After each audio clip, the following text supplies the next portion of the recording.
Madam అసలు ఆరోగ్యం గురించి చింతించాల్సిన రోజులు ఎక్కువైపోయాయి. దానికి ఏజ్‌తో పరిమితం లేకుండా పోయింది. ప్రస్తుత కాలం అని కాదు, ఎప్పటినుంచో ఆస్తమా సమస్యలు వింటూ ఉన్నాం. కానీ ఇప్పుడు ఇంక్రీజ్ అయిపోతూ ఉన్నాయి. చిన్నవాళ్ళ నుంచి పెద్దవాళ్ళ దాకా. అసలు ఆస్తమా ఎందుకొస్తుంది? ఆయుర్వేదంలో దీనికి ఎలాంటి పరిష్కారం ఉంది? ఆస్తమా అంటే జనరల్‌గా సైకోసోమాటిక్ డిజార్డర్ అమ్మా. అంటే మైండ్ ఎఫెక్ట్ వలన ఆస్తమా వస్తుందనేది మనకి ఒక ఐడియా ఉంటుంది. కానీ జనరల్ కాజిటివ్ ఫ్యాక్టర్స్‌గా మనం ఏం చూసుకోవాలంటే డస్ట్ అలర్జీ మెయిన్ ఫ్యాక్టర్ అవ్వచ్చు. కొంతమందికి వర్షం వలన ఎలర్జీ రావచ్చు. కొంతమందికి చలిగాలికి ఎలర్జీ రావచ్చు. ఈ వాతావరణం. తర్వాత మన పొల్యూషన్, మన చుట్టూ ఉన్న పొల్యూషన్ అని కూడా మనకి ఆస్తమా సివియారిటీ పెరగడానికి, ఆస్తమా రావడానికి కూడా మన చుట్టూ ఉన్నటువంటి వెహికల్స్ వలన వచ్చేటువంటి పొల్యూషన్ మెయిన్ ఫ్యాక్టర్ అవుతుంది.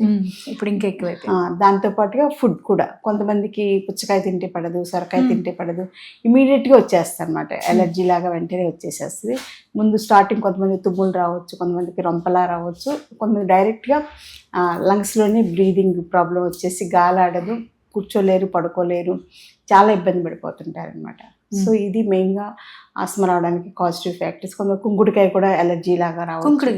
కొంతమంది తాలింపు వాసన కూడా పడదు, మామూలు తాలింపే పడదు, ఇంకా దానికి కారపొడి లాంటివన్నీ చేయాలంటే ఇంకా వీళ్ళ పని అయిపోతుంటుంది అనమాట. సో పచ్చళ్ళు కూడా తయారు చేస్తుంటే అక్కడ పచ్చళ్ళు తయారు చేస్తుంటే ఇక్కడ ఎలర్జీ వచ్చేస్తుంటుంది. సో అంటే గాఢమైనటువంటి వాసనలో కూడా వీళ్ళకి ఎలర్జీగా ఉంటుంది అనమాట. సో అది మెయిన్ ఫ్యాక్టర్.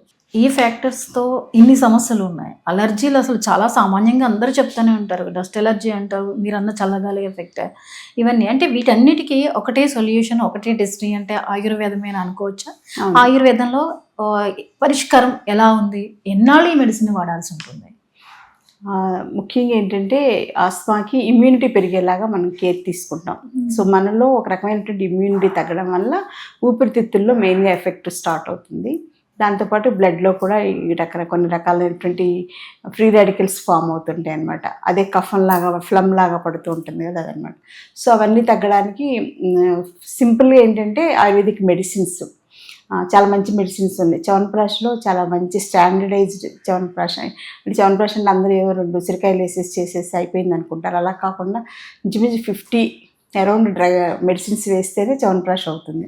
అలా స్టాండర్డ్ తయారు చేసే కంపెనీల దగ్గర చ్యవన్ప్రాష్ తీసుకుని వాడుకోవడం. దాంతోపాటుగా సమీర్ పన్నగ రస్ అని చెప్పేసి మన మెడిసిన్స్ ఉంటాయి. లక్ష్మీ విలాస రస్ ఉంటుంది, తర్వాత వాసారిష్ట ఉంటుంది, భృంగరాజాస్వ, ఇలా రకరకాల మెడిసిన్స్ ఉంటాయి. అవి డాక్టర్ని కన్సల్ట్ అయ్యి వాడితే మీకు మీ కాన్స్టిట్యూషన్ బట్టి ఎక్కడ దేనికి ఎలర్జీ ఉంది అనే దాన్ని బేస్ చేసుకుని మంచి మెడిసిన్స్ వాడుకుంటే విదిన్ 1 వీక్లోనే వాళ్ళకి కొంచెం రిలీఫ్ అనేది బాగా వచ్చేస్తుంది. ఆ తర్వాత డాక్టర్ చెప్పినట్టు ఒక 3 మంత్స్ కోర్సు పీరియాడికల్గా వాడుకోవాలన్నమాట. 6 మంత్స్ కోర్సు వాడుకోవడం అనేది సింపుల్ మెడిసిన్స్ వాడుకోవడం. తర్వాత సెకండ్ స్టెప్ ఏంటంటే రెగ్యులర్ ప్రాణాయామ చేసుకోవడం. దానికి సూర్యవేద ప్రాణాయామం అని చెప్పేసి రకరకాల ప్రాణాయామాలు ఉంటాయి. అవి చేసుకుంటే భస్త్రికా ప్రాణాయామం, అవి చేస్తే లోపల ఉండే ఫ్లమ్ అంతా కూడా బయటికి వచ్చేసేలాగా ఆయుర్వేద కానీ యోగా కానీ మెయిన్గా అలా ఉపయోగపడుతుంది.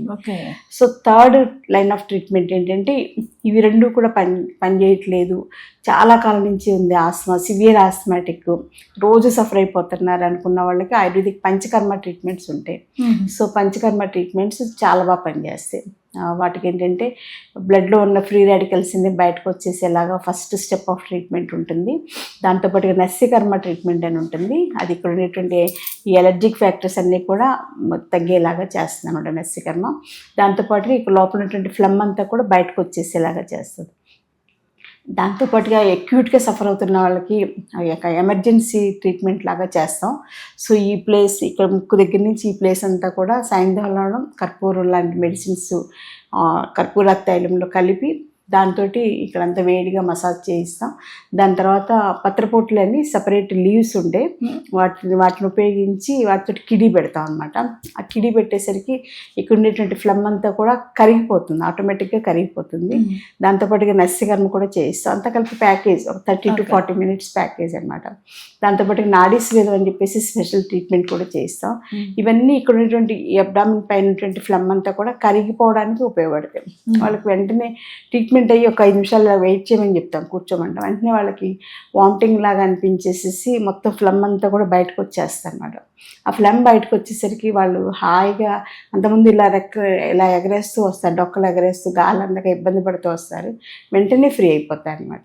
ఈ పంచకర్మ ట్రీట్మెంట్ ఎన్నాళ్ళు తీసుకోవాల్సి ఉంటుంది? అంటే ఫస్ట్ మంత్ 1 month కోర్స్ చేసేస్తే వాళ్ళకి మేబీ 40 to 50% చేంజ్ అనేది వచ్చేస్తుంది. డైలీ ఉంటుంది? డైలీ ఉండదు, పీరియాడికల్ గానే చెప్తాం. ఫస్ట్ ఒక 5 days, తర్వాత ఒక 7 days అట్లా చెప్తాం అనమాట.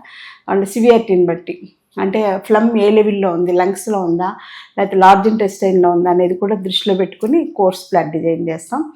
అలా మళ్ళీ వాళ్ళకి శరదృతువులో చేయిస్తాం. శరదృతువులో చేయిస్తే ఏంటంటే నెక్స్ట్ వచ్చేటువంటి నవంబర్, డిసెంబర్, జనవరి, ఫిబ్రవరి బాగా ఫ్లమ్ ఎక్కువ ఉంటుంది కదా, శీతాకాలాలు ఎక్కువ ఉంటాయి. హైదరాబాద్, బెంగళూరు, ఢిల్లీ ఇలాంటి ప్లేసెస్ ఎక్కువగా ఉంటుంది కదా, అందుకని ఆ మంత్స్ ప్రొటెక్ట్ చేసేలాగా శరదృతువులు అంటే మనకి దసరా అక్టోబర్ 2, మళ్ళీ మార్చిలో చేస్తాం. వసంత ఋతువు అంటాం. వసంత ఋతువులో ఉగాదికి కూడా ఫ్లమ్ బాగా పెరుగుతుంది, అందుకని మనకి ఉగాది పచ్చడి తింటే ఆ ఫ్లమ్ తగ్గుతుందని మన పెద్దవాళ్ళు వేప పువ్వు ఇవన్నీ వేసి మనకి ఉగాది పచ్చడి అలవాటు చేశారు. సో అప్పుడు చేయించుకుంటే ఇంకా వాళ్ళకి ఇయర్లీ 2 చేయించుకుంటే సరిపోతుంది కొన్నాళ్ళు. ఇంకా ఇమ్యూనిటీ వచ్చేసి యోగా, ప్రాణాయామ అన్నీ బాగా చేస్తూ, సన్లైట్లో ఉంటూ, ఎక్సర్సైజ్ చేసుకుంటూ, డైట్ కేర్ ఏది తీసుకున్నా కానీ వేడిగా ఉండే ఆహారం, చారు కానీ సాంబార్ కానీ ఏదైనా కొంచెం వేడిగా తీసుకోవాలి. ఫ్రిడ్జ్లో పదార్థాలు అస్సలు తినకూడదు. అలాగే బయట దొరికేవి రకరకాల సింథటిక్ ఫుడ్స్, కేక్స్ అని ఇలా రకరకాలు దొరుకుతాయి కదా, అవేమి అస్సలు తినకూడదు.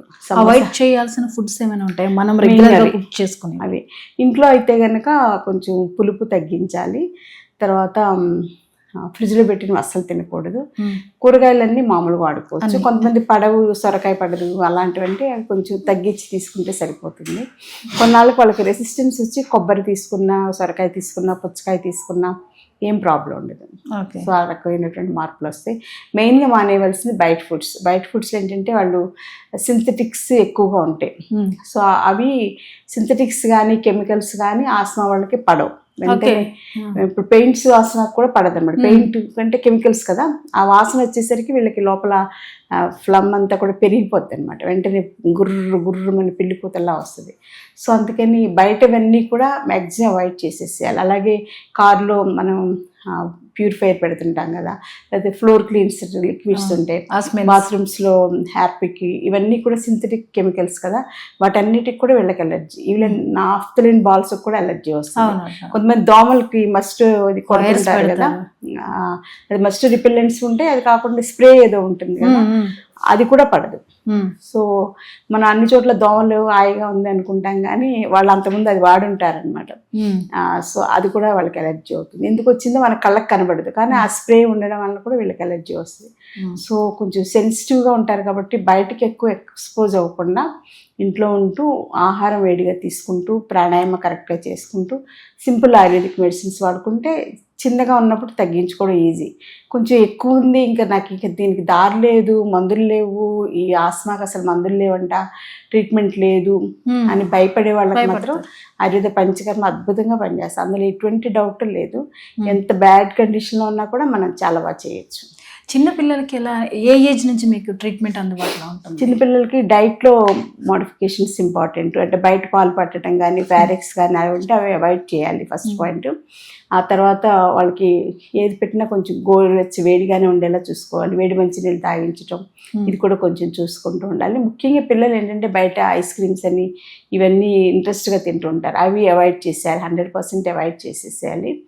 ఆ తర్వాత వాళ్ళు అంటే 4 years 5 years దాటిన వాళ్ళకైతే ప్రాణాయామ చేస్తే లంగ్స్ స్ట్రెంథెన్ అవుతాయి.